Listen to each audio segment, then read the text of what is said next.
এদিকে তাকাও প্রিয়াংশু, এদিকে তাকাও। নমস্কার বন্ধুরা, আজকে আমি আবার একটি নতুন ব্লগ নিয়ে আপনাদের সামনে চলে এলাম।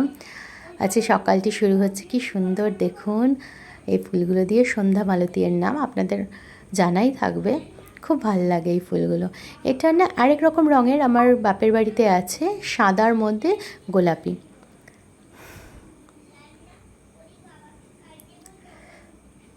চলুন, সকালবেলাটা শুরু হয়ে গেল ছেলের ব্রাশ করানো থেকে।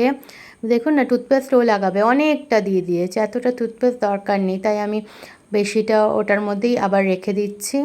কী করবো, বাচ্চা মানুষ জানেন, কিছু জিনিস ওকে দিতে হবে, শিখবেও, আর না দিলে তখন রাগ করবে, কষ্ট পাবে, তারপরে স্কুল যাওয়ার আগে ঘ্যান ঘ্যান করবে, ওটা ঠিক না। স্কুল যাবে হাসি মুখে, তাহলেই ভালো। ব্রাশটা করিয়ে দিচ্ছি, ব্রাশটা সুন্দর করে নিয়ে তারপরে জানেন আজকাল না আমাদের দেখে তো কুলকুচু করি, এবারে ওইটাই মুখে নিয়ে ও করবে, পারুক চাই না পারুক, এইটুকুটা পারে না কিন্তু চেষ্টা করবে। মানে যেটা দেখবে, বলি না বাচ্চারা যেটা দেখে সেটাই শেখে, তো কুলকুচু করার চেষ্টা করবে। আমি একটুখানি জল দিই মুখে, কিছু বেরোয় না মুখ দিয়ে, কিন্তু ওই থু থু করে ফেলার চেষ্টা করে। আমি বলি আমার হাতের মধ্যেই ফেলো, অমনি করেই করিয়ে দেবো।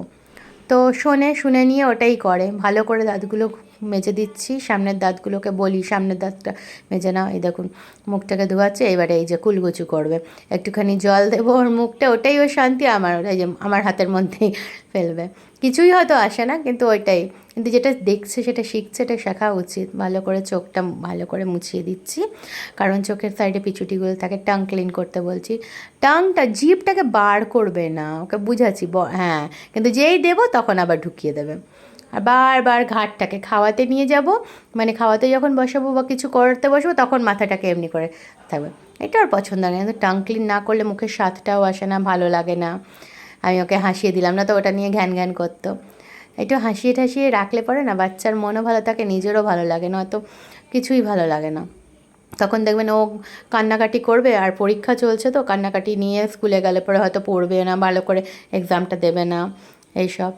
চলুন এইবারে ওকে আমি রেডি করব, একটা একটা করে ওর জামা কাপড় চেঞ্জ করিয়ে দিচ্ছি সুন্দর করে। ঠিক আছে, একটু একটু করে দেখেছেন দুষ্টুমি কেমন করে, আপনারা দেখুন, দুষ্টুমি সব বোঝা যায় যে কেমন দুষ্টুমি করে। আর সুন্দর করে পাউডার লাগিয়ে ওকে জামা পরিয়ে দিচ্ছি, ও জামা পরে নিক সুন্দর করে, তারপরে একেবারে ওকে রেডি করিয়ে স্কুলে নিয়ে যাব। কারণ হাতে খুব কম সময়, জানেন কত আগে উঠায় সব কিছু করি, তাও মনে হয় 1-1.5 ঘন্টা আগে ওঠার পরেও মনে হয় যেহেতু সময়টা কি তাড়াতাড়ি চলে গেল, সময়টাও তাড়াতাড়ি চলে যায় বলে খুব অসুবিধা হয়। কেন যেন মনে হয় যে আরেকটু সময় পেলে ভালো হতো। তো সকালবেলা থেকে কী করে সময়টা চলে যায় সেটা বোঝাই যায় না। এখন ওকে টিউনিকটা পরিয়ে দিচ্ছি, ও নিজেই সব কিছু নিজে করবে, সব কিছু নিজেই পারবে। ওকে কিছু করিয়ে দেওয়াটাও মুশকিল, বললে পরেই বলবে আমি করব, আমি পড়বো। পারুক চাই না পারুক, চেষ্টা প্রচণ্ড, সে যেমনই হোক না কেন, যেটা দেখবে সেটাই সে করতে চাইবে। তাই সুন্দর করে টিউনিকটা পরিয়ে দিচ্ছি। আজকে অনেক কাজ আছে জানেন, কারণ আজকে ওকে স্কুল থেকে ছেড়ে এসে ভেবেছি ঘরে একটুখানি কিচেনটা পরিষ্কার করতে হবে। ঘরটা তো করে দিয়েছি, কিচেনটা হয়নি, কারণ মহালয়া আসছে, তার আগে মা দেবী দুর্গা মানে আমাদের মা ঘরে আসার আগে, মর্তে নিজের বাড়িতে আসার আগে ঘরটা তো পরিষ্কার করতে হবে। আমরা প্রতি বছরই, আপনারাও হয়তো করেন, প্রতি বছরই মহালয়ার আগে ঘরটা পরিষ্কার করে নিই, যাতে মা আসার আগে ঘরটা সুন্দর করে মানে যত্ন সহকারে সাজানো গুছানো থাকে। কিছু কিনি চাই না কিনি, এই পুজোর আগে মনে হয় একটু বিছানার চাদর কিনি, একটু নতুন পর্দা কিনি, একটু বালিশের ওয়ার কিনি। আর এখন তো সন্তান এসেছে, সন্তান আমাদের জীবনে, তার জন্য জামা কাপড়, নিজের কিছু কিনি না কিনি এসব দরকার লাগে। আগের দিন আপনাদের দেখালামই যে নিজেদের জন্য সত্যি বলতে গেলে এখনও অবধি কিছু কিনিনি। এই সময় আপনাদের মানে ভয়েসে বলছি আমি, ভয়েস রেকর্ডিং করে, বাট আমি এখনও অবধি কিছু কিনিনি, আমাদের ঘরের কিছু কেনা হয়নি। কিন্তু ওই যে বিছানার চাদর দেখিয়েছি, একটা বিছানার চাদর কিনেছি, বাবুটার জামা কিনেছি, কারণ ওর তো পুজো। আর এখন না মন মেজাজটা ঠিক থাকছে না, কারণ সত্যি কথা বলতে গেলে আমার শ্বশুরমশাইয়ের শরীরটা খুব ভালো নেই, উনি শরীরটা ভালো নেই বলে আমাদের মন মেজাজটাও ঠিক নেই। তো সেমনিভাবে কিন্তু মানুষ তো চলতে তো হবে, জীবনে এগোতে তো হবে, ধরে বসে থাকলে তো হবে না। আমরা যথেষ্ট চেষ্টা করছি আমার শ্বশুরমশাই মানে আমাদের বাবা আমাদের কাছে ভালোভাবে থাকুক, সুস্থ থাকুক, বাবা যাতে ঠিক হয়ে যাক, ঠাকুরের কাছে এটাই প্রার্থনা করছি। আপনাদের কাছে এটুকু বলতে চাই, আপনারা একটু প্রার্থনা করবেন আমার শ্বশুরমশাই যাতে সুস্থ হয়ে যায়, তাড়াতাড়ি ভালো হয়ে যায়। কারণ বাবাকে আগের মতন দেখতে চাই, বাবা যাতে হাসি মনে, বাবা না খুব ফুর্তিলেও মানুষ ছিল, মানে হাঁটাহাঁটি করবে, ঘুরবে, একটু খেতে ভালোবাসে, একটু নানান রকমের খাবার খাবে, সবার সাথে থাকবে, মিলেমিশে থাকবে, ভালো লাগে। কিন্তু আজকাল বাবার শরীরটা ভালো নেই বলে না মন মেজাজটাও ভালো চলছে না। কিন্তু দৈনন্দিন জীবনের কাজগুলো তো করতে হবে, কাজগুলো না করলে কি করে চলবে, সেই হচ্ছে ব্যাপার। যাই হোক, আপনাদের বললাম আপনারা শ্বশুরমশাইয়ের জন্য প্রে করবেন প্লিজ। এই এখন মাথাটা ভালো করে চুলটা আঁচড়ে দিচ্ছি, তার কথা শেষ হচ্ছে না, সুন্দর করে আঁচড়ে দিচ্ছি। চুলটা আঁচড়ে নিয়ে যাবে, চুলগুলোও না কাটাতে হবে পুজোর আগে, কারণ বড় হয়ে গেছে চুলগুলো বড্ড, এবার আস্তে আস্তে কানে ঢুকে যাচ্ছে, অসুবিধা হচ্ছে। পুজোর আগে একটু সুন্দর করে চুলটা ছোটো ছোটো করে নিলে পরে মুখটা আর একটু মিষ্টি লাগবে সোনাটার। এই আর দেখবেন শীতকালে চুলটা কম থাকলে না আস্তে আস্তে শীতটাও আসবে, তাহলে ঠান্ডাটাও কম লাগবে। নয়তো বাচ্চাদের না ফট করে মাথাটাতে ওরা ঘামাতে থাকে না, ওই মাথা থেকে ঘামটা শুকিয়ে গিয়ে ঠান্ডাটা লেগে যায়। তাই জন্য চুলটা আঁচড়াতে আঁচড়াতে ওকে বলছি, ওর বারবার আঙ্কেলের কাছে নিয়ে যেতে হবে, তারপর একটু হাম্পুতি দিতে হবে, ওকে সুন্দর করে রেডি করিয়ে হাম্পুতি দিতে হবে। তাই এই হচ্ছে ব্যাপার। এবারে ও ঠাকুর প্রণাম করবে, তারপরে আমরা বেরিয়ে পড়ব টাটা করে মাকে, যে এবারে আমাদের বেরোতে হবে, কারণ টাইম হয়ে গেছে, বেশি লেট করলে আর হবে না। এই বেরিয়ে পড়লাম, তারপরে আবার বাইরে গিয়ে কথা হবে। টাটা, আমরা যাচ্ছি স্কুলে। হাই হাই করে দাও প্রিয়াংশু, ওইদিকে আমরা যাচ্ছি স্কুলে, প্রায় স্কুল পৌঁছে গেছি।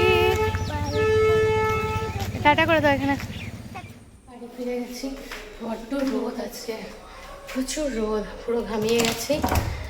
এবারে ঢুকছি, প্রচুর রোদ। তো ছেলেটাও ঘামিয়ে গেছে, স্কুলে গিয়ে বললো আগে জল দাও, জল খাবো, ওকে জল দিলাম, জল খেলো। চলো টাটা। চলুন শুরু হয়ে গেল ঘর গোছানোর কাজ। যে ছেলেকে ছেড়ে আসলাম, ছেড়ে এসে শুরু করে দিয়েছি ঘষাঘষি মাঝামাঝি। আজকে ঘরের সব কটাই হয়ে গেছে, কিচেনটা আমার বাকি ছিল।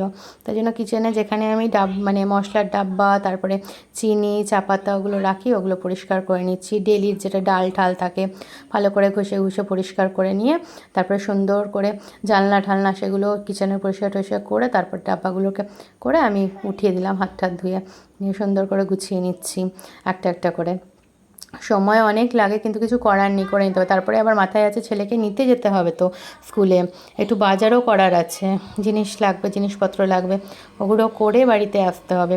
হাতে গোনা ওই 2.5 থেকে 3 ঘন্টা সময়, তার মধ্যে আমাকে সব কাজ করতে হচ্ছে। আর তার মধ্যে না হলে পরেও তো হচ্ছে না, ডেলি ডেলি এই কাজটা হচ্ছে তো ওই কাজটা যেন পেন্ডিং রয়ে যাচ্ছে। পেন্ডিং রয়ে গেলে তো হবে না, না, কারণ বললামই তো মা আসছে ঘরে, ঘরটা তো গুছিয়ে রাখতে হবে, সেটা আমাদেরই দায়িত্ব সেই জায়গাটা। তো প্রতি বছরই এই জিনিসটা হয়, আর হাজব্যান্ড হেল্প করে, কিন্তু এইবারে কি বলুন তো, হাজব্যান্ডের এত কাজের চাপ হচ্ছে না। আর দ্বিতীয় কথা, আমরা কি করব দেখুন, ওইখানে পেপার পাতলাম, আমরা মিডিল ক্লাস ফ্যামিলিরা ঘর এরকম করেই গুছাই, টাকটাকে পেপারই দিই, মানে অনেক কিছু পাওয়া যায় আজকাল। দেখুন কিছু কিছু জায়গায় আমি ইউজ করি, আমার যদি এক্সট্রা টেবিল ম্যাট বা প্লেস ম্যাট থাকে, যেখানে জল পড়ছে ওখানটা দিয়ে দিলাম। আবার এখন অনেক জায়গায় পাওয়া মানে অনেক জিনিস থাকে, দেখুন কি সুন্দর পরিষ্কার হয়ে গেল, আমি গুছিয়েও রেখেছি। অনেক সময় না পাওয়া যায় ওই সোক করে যে জল ঠল, ওই ম্যাটগুলো। এই যে আমার গুছানো হয়ে গেছে সুন্দর করে, সব কটা জিনিস ধুয়ে ধায়ে গুছিয়ে টুছিয়ে রেখে দিয়েছি। মানে গুছানো হয়ে গেল, কী সুন্দর লাগছে। কী ছিল আগের পরিবেশ, কী হলো এখনের পরিবেশ, এখন মনে হচ্ছে কী সুন্দর আমার রান্নাঘরটা। আর মেয়েদের বেশিরভাগই দেখবেন রান্নাঘরে সময় যায়, তাই জন্য মনে হয় রান্নাঘরটা যদি গুছানো থাকে ভালো হয়। মা ছেলের একটু চিকেন পোলাও বানাবে, সেটার রেসিপিটা আমি আপনাদের পরে দেখাবো। তো এই একটুখানি গাজর টাজর দিয়ে বানাবে, ওটাই মা রেডি করছে। তো মা এখানে গাজর মানে ছিলে নিচ্ছে, তারপর কেটে কুটে রেডি করে নেবে। আমি এবারে রেডি হয়ে বেরিয়ে পড়বো। এই বাজার যাচ্ছি, একটুখানি বাজার করে নেব, তারপরে ছেলেকে নিয়ে আসবো ওখান থেকে, বাস আর কি। প্রচুর রোদ আজকে, কিন্তু শুনছি নাকি পুজোতে বৃষ্টি হবে, সব মাটি হয়ে যাবে। দেখুন মনটা একটু খারাপ হয়ে যাচ্ছে, কারণ একটা বছর ওয়েট করি আমরা মায়ের, তারপরে যদি এমনি হয় ভালো কি লাগে। চলুন আমি বাজারে প্রায় এসে রোদ, প্রচুর রোদ, তাই ছাতা খুলে নিতে হলো। যাই, তখন দেখলাম একটু ছায়া ছায়া, তাই ভাবলাম যে ঠিক আছে চলে যাব, রোদের জন্য আর পারা যাচ্ছে না। ছাতা খুলে নিলাম, যাচ্ছি এখন ছেলেকে নিতে। চলো এদিকে তাকাও, প্রিয়াংশু এদিকে তাকাও, বাই করো। আচ্ছা বাই করো, বাই। এইদিকে তাকিয়ে বাই। আমরা বাড়ি যাচ্ছি, চলো বলো আমাদের সাথে চলো। ঘরে ঢুকলাম, ঘরে ঢুকতেই শুনলাম যে ঢোকার পরেই শুনে নিলাম যে গ্যাস শেষ। তো গ্যাস সিলিন্ডার নিয়ে উঠছি আমি। মেয়েরা কী না পারে, ছেলেরা যেরকম সব পারে আজকের ডেটে মেয়েরা সব পারে, করতে হয়। কারণ না করলে কে করবে বলুন, কার ভরসায় থাকবো, করতে তো হবেই। সিলিন্ডারটাকে উঠিয়ে নিয়ে যাচ্ছে, আমাদের ডাবল সিলিন্ডার, একটা শেষ হলে আরেকটা থাকে, তো ওটা আবার বুক করে নিতে হবে। তা আমি ওটাকে উঠিয়ে নিয়ে যাচ্ছি, ওটা প্লেটটাকে উঠিয়ে নিয়ে যাচ্ছি, ঠেলে ঠেলে নিয়ে যাব, সিলিন্ডারটা লাগাবো। মা বললে এবারে করব কাজ, মানে রান্নাবান্না শুরু হবে। ছেলে এখানে করছে, সাইকেল চালাচ্ছে নতুন জুতো পরে। এই যে আমি বললাম আচ্ছা কিছু না, ডিম সিদ্ধ আলু সিদ্ধ ভাত খাবো, মা ওটাই করছে। আর ছেলের জন্য একটু তরকারি বানাবে, তাই জন্য ছেলের রেডি হচ্ছে খাবারের সব কিছু। মা বললো এই যে এই দিয়ে করব চিকেন পোলাও, আপনাকে তখন দেখালাম আপনাদেরকে মা এই যে চিকেন পোলাওটা কেমন বানায়। অল্প কিছু লাগে না বেশি, সব কিছু দিয়ে একটু ঘি দিয়ে সব কিছু দিয়ে নাড়াচাড়া করে গোবিন্দভোগ চাল দিয়ে তার মধ্যে নুন আর অল্প একটু মিষ্টি, কখনো হলুদ দিলে দেয়, কখনো হলুদ নাও দিতে পারে। বাস জিনিসটা নিয়ে আসতে জুতো করে ফটাফট চলে যাই, নিয়ে আসি পার্সেল। আর দেখুন আমি ওখানে পার্সেল নিচ্ছি আর এখানে আমার ছেলে কি করে যাচ্ছে, চতুর্দিক দৌড়ে যাচ্ছে। আমি পার্সেল নিতে এসেছি, আমি পার্সেলটাকে নিয়ে যাই, উনি চতুর্দিকে দৌড়ে যাচ্ছে কন্টিনিউ। ও কি শান্ত, ও শান্ত নয়, ও স্কুল থেকে এসে ও শুরু হয়েছে। বললাম এত রোদে বেরিও না, কিন্তু না, এখন রোদের তাপটা কম তাই জন্য ও বেরিয়ে গেছে। মানে কখনো মেঘলা কখনো রোদ, তো ওই জন্য বেরিয়ে গেছে। আর দিলামও একটু, সারাক্ষণ ঘরেই থাকে, যাক একটু ঘুরে নিক, একটু খেলে নিক, এটা ওর ভালো লাগবে।